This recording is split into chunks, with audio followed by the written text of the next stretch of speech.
Posterized. When an act of brilliance is spectacular enough to warrant reproduction in a printed poster. In the NBA, the term used when a dunk leaves a defending player humbled, shamed, and exposed. Julius roaring to the basket, came up in one space. But which is the most spectacular dunk ever? Can one be greater than all others? Chambers. Oh, boy. That is pure posterization right there. He literally vaulted. It was like a pole vaulter. Now that is attacking the basket. That's what you call a poster dunk. The Lister Blister. Oh, he just took the gravity right out of the building. I just brought it down with a lot of force. Unbelievable. Monster dunk right in somebody's mouth, too. Here he comes. Way rock the baby to sleep and slam dunk. And that's stuff that you don't see every day. Creativity at its best. Oh, what a move. It counts. And the foul. It was everything you could imagine in one dunk. That is a bellwether to the rest of the league. There's a new sheriff in town. His name is Michael Jordan. Vince Carter just took the imaginary ladder. Yeah, I dunked on him. I'll dunk on his mama next week. Oh, I just threw it down on him. That was cool. Dominique on the break. It's a Charlotte jam. What a jam. He moving it, hitch up on you. Look at you and still dunk on you. Tonight, we settle the debate on the game's most spectacular dunk ever. It's NBA Posterized on TNT. Welcome to NBA Posterized. I'm Ernie Johnson. We're in Las Vegas for the 2007 NBA All-Star Game, and later tonight, they're going to have the Sprite Slam Dunk Contest right here at the Thomas & Mack Center. But over the next hour, the jams you see have nothing to do with dunk contests. They're the greatest dunks in-game in NBA history. Here's what we've done. We've broken them down into various categories, and at the end of the show, we're going to give you what we call the famous four, and that's where you come in. You vote on the most spectacular in-game dunk that you've ever seen. So you ready to go? Good. First category, the power dunks. And what better way to start than with a little chocolate thunder?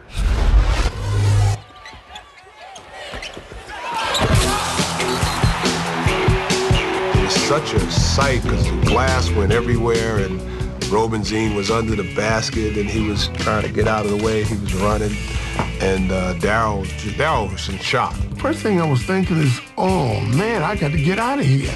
All this glass is coming down. I was like, geez, don't fail me now. I remember that was pretty scary because, I mean, even when you see that in slow motion, I mean, you see all this glass just coming down. That was very dangerous. The game wasn't televised by anybody, but it was across the street from my TV station. So I went over there with my cameraman to shoot some highlights and do some post-game interviews. This is what's left of the Philadelphia 76ers backboard. And I know this has to be a disappointment to you and to all the fans.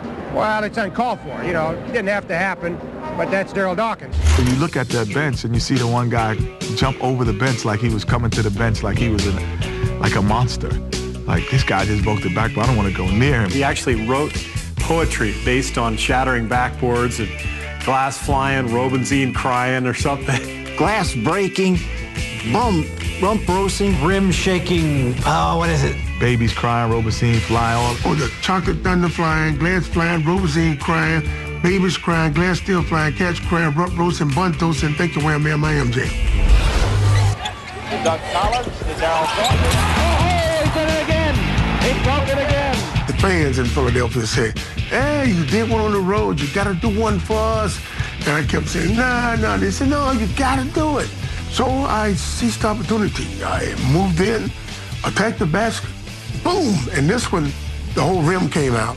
So I had to get out of the way again. Well, if you see me, I threw in the pass, and then I started sliding out of there because I knew he was going to try to tear it down. He was empowered by this whole thing, this whole breaking of the backboard thing. And I think that kind of broke him of that habit because he almost broke his back that time. He just basically pulled the rim off into his hands. I mean, you see it laying on the floor. I mean, he just pulled the bolts out of the entire backboard. I think after that one, I think he got the commissioner's attention. It was like, hey, this is the commissioner. And I went to my office tomorrow at 9 o'clock in the morning. I was like, uh-oh, Lawrence O'Brien called me in. He said, it's dangerous. I want you to stop doing it. If you don't, it's going to be $5,000 every time you do it. I stopped. He changed the way they build backboards and rims. Are you kidding me? Like, because of him, there's breakaway baskets. Daryl Dawkins is the father of power dunking. I'm just one of his sons. Probably his best son. Matter of fact. Follows it almost and does bring down the entire backboard. That's one we haven't seen. I had been traded to the Magic just before that, and so I was new to the team and just getting used to watching Shaq play. But when he pulled the backboard down, the entire stanchion, that was stunning.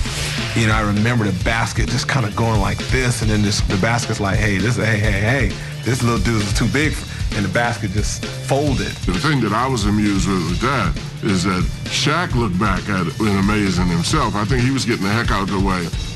A lot of times when I go up, I like to hang a little bit and pull my knees up. So as I was hanging, I felt it coming down a little bit. And if you slow it down and see what I did when I landed, I was trying to get up from under. You know, I played against some tall guys in my career. But Shaquille O'Neal is the only player I ever played against. And I said, man, that's a big SOB right there. O'Neal puts it on the floor and stops, and he brought it down. He brought the whole goal down. Hold on to the roof. The Shaq attack. He got power that he ain't even unleashed yet. The snap off the backboard, the way he did, mad power. To grab it like having to pull it over, and it looked as if that's what he was trying to do, too, because you could see the way he was sort of ringing the rim. One time in New Jersey, Derek Coleman dunked on me. I'll let you show that. So I said to myself, next time we play Jersey, I'm going to rip the damn backboard off. I think he actually was doing it on purpose the second time. And he went in, brought the backboard down over Dwayne Schnitzis. And I had Dwayne Schnitzis on me anyway, so that was an insult to me. So I just went up and I threw it down, and I didn't break the backboard. I broke the whole thing in the back. And that was pretty good. I don't know that the league could have envisioned somebody that big and strong just terrorizing their equipment. Julius roaring to the basket, came up in Walton's face. Dr. J over Bill Walton, that was like flying right in your mouth, chest to chest, boom. Bill Walton was a heck of a defensive player. But that day, it just didn't work out for Bill. He climbed so high. Remember, Bill Walton could jump back then. And he just kept going and going and going. And bam, I mean, straight over it. I always knew anytime I attacked the basket with Bill Walton back there, I needed to come with something, some extra, a little extra sauce on it. I know firsthand what Dr. J can do, and on a fast break, when he's got the ball in a full head of steam, the best thing to do is just get out of the way. Otherwise, you're going to be on a poster. When you think about dunks, he's probably the greatest dunker of all time. I truly believe that. Every opportunity. Dominique on the break gets a shot. What a jam. Dominique could go and jump off 2 feet and curl, double pump, look at you, and still dunk on you. I mean, just crazy.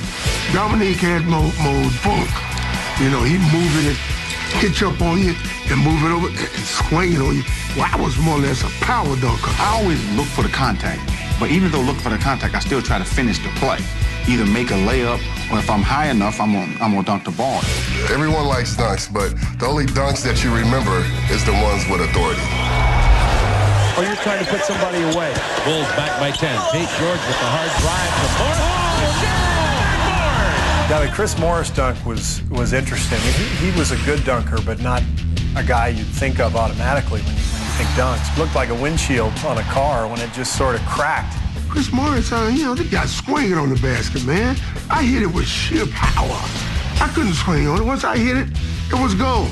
I look at the guys today, they doing chin-ups on the rim. Chin-ups. If I did chin-ups, I'd break the back of my head open. When he broke that backboard, it surprised everybody, including our television crew. They didn't know what to do. Ernie Johnson back with you in our Atlanta studio. If you're just joining us, you see the situation right there. In 1 minute, you're looking at a guy shatter a backboard, and then the next second, you're staring at Ernie Johnson. So, I mean, you talk about letting the air out of the balloon. Bull taps it once and can't make it. Charles looks like he's just determined to take over this game. Oh! Manute Bol, 7-7. Who can't get the rebound, he's up there going. So Barkley just snatches it, takes it coast to coast, and boom. For a guy his size,